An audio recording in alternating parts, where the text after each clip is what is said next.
Hi class, today we will discuss section 2.3, basis for a given topology.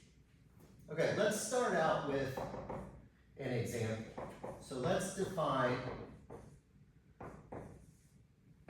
a set B to be the set of all intervals A to B, where A and B are real numbers, and A is less than B, and we're excluding A but including B. Then B is a basis for a topology on R, but what we can see is the topology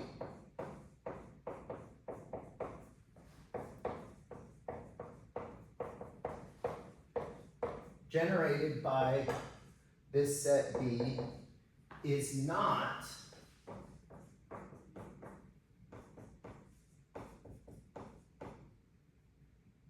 the Euclidean topology.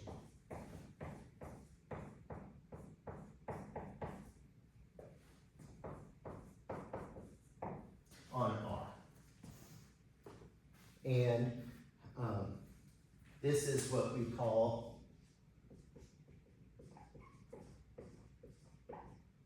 the upper limit topology. And we can switch these and we would have the lower limit topology on R as well. Okay, so with this, we can ask ourselves the following question. So how can we tell if two bases, we can call them B1 and B2, generate the same topology?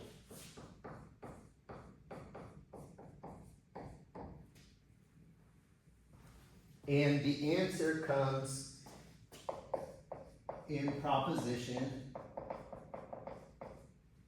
2.3.4 found on page 65. So it states the following. So let B1 and B2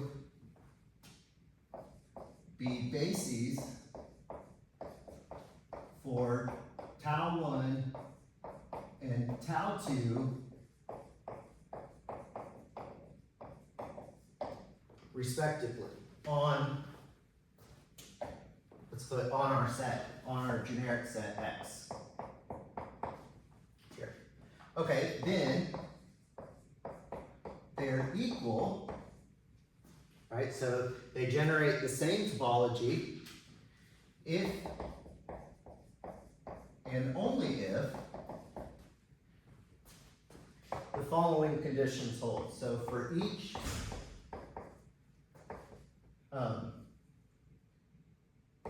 B in the set B1 and X in B, there is a B prime in B2 such that X is in B prime, which is a subset of B, and for each B in B2 and X in B, there is a B prime in B1 such that X is in B prime 1, which is a subset of B. Here. Okay, so what this is saying is we show inclusion each way here, right? Because again, this is a set of sets, this is a set of sets. To show equality, we want to show inclusion. So to show the first inclusion, we take an open set in our first basis, and what we're arguing is that we can squeeze an open set inside of that open set from the other basis. And then we reverse that criteria to show inclusion the other way. Okay, so you can look at the book, read through the proof here, and what I want to finish this section with is a topic discussed in the homework here. Okay, so definition, a non-empty collection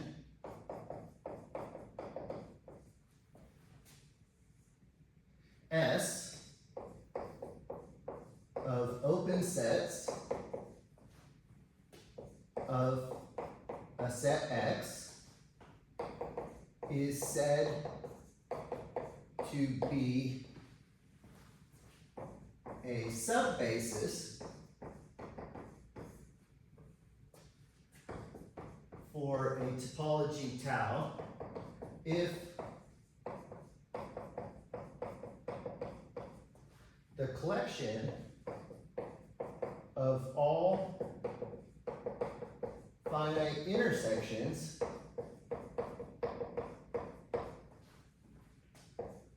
of members of S form a basis for tau. Okay, so let's note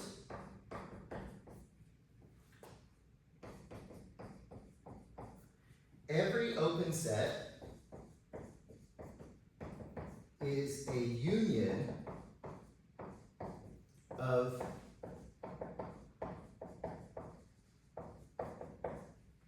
basis elements, but a union of finite intersections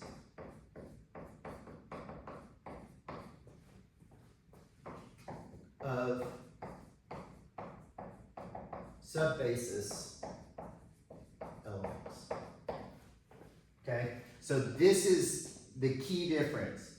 Basis, every open set, given a basis, it's going to be a union of members of these. But given a subbasis, an open set is going to be a union of finite intersections of these.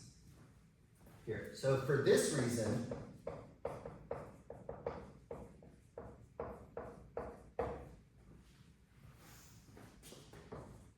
we can take a smaller set as our subbasis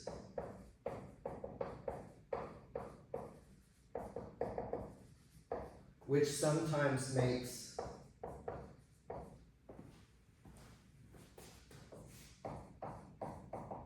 proving statements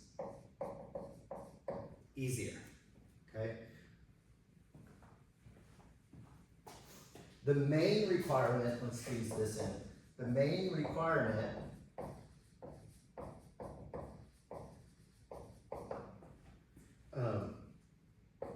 is that S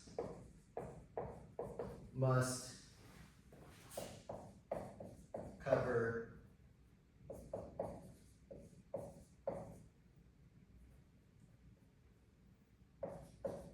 the set So meaning X must be a union of members of S. Here. That's the biggest criteria. Okay, let's look at an example here and try to wrap our heads around this definition. Okay, so example. So let's consider the subbases consisting of 1, 2,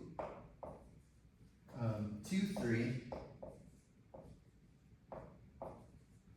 and 3, 4, where X is 1, 2, 3, 4. Okay, so now our question,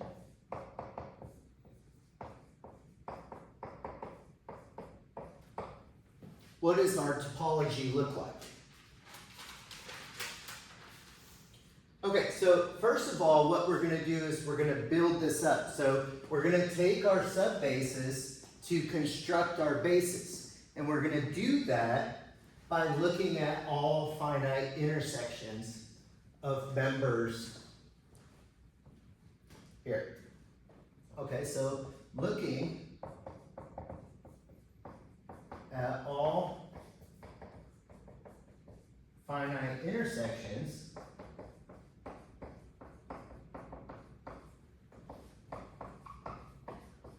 we see that we can define the basis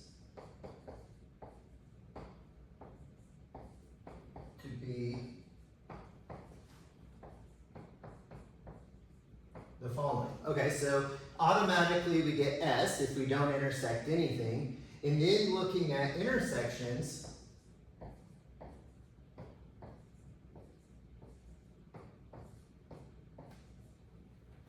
and we can write this or not write this if we want. It's not necessary here. Okay, so if I intersect these two sets, I get the singleton set 2. If I intersect these two sets, I get the singleton set 3, and any other intersection is empty here. So again, I can write that or not write it. Okay, so now looking at the topology, so then we can see that this generates the topology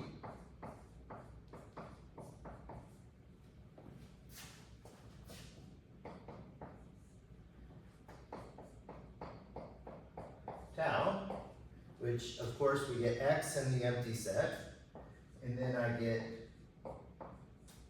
my singleton sets,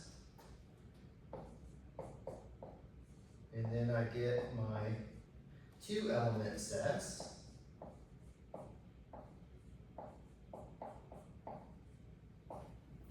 but then now, because remember the topology is the union of all members of these, I also get a couple more sets. Notice now I can get the set 1, 2, 3,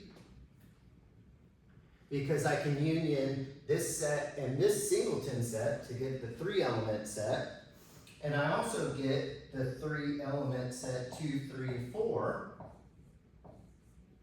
because I can union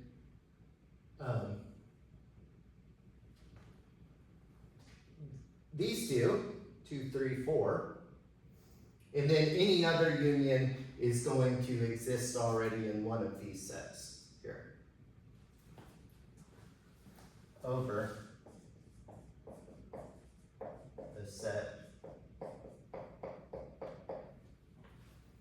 X.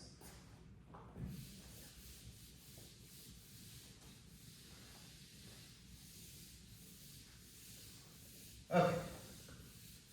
Our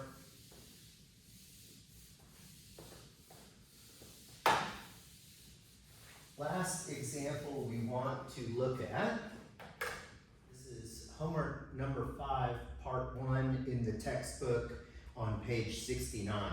And it states the following. The open rays, a to infinity and negative infinity to b, form a subbasis for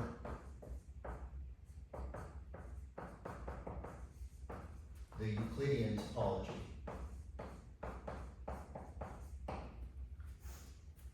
Okay, so notice if we let A and B be real numbers with A less than B, then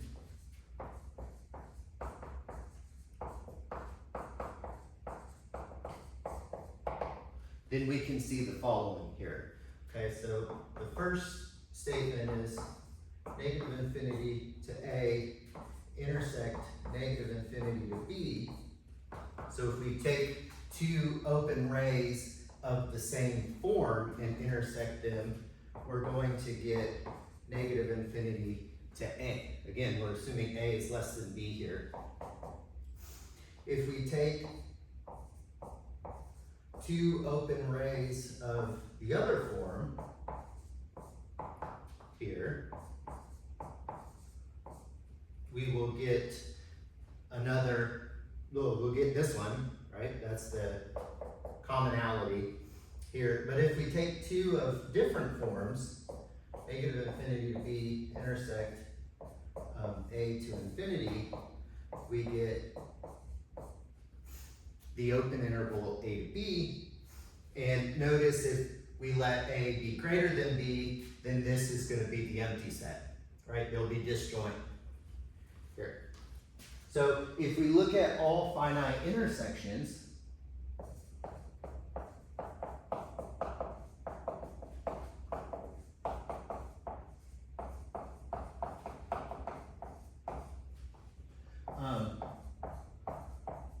we produce the set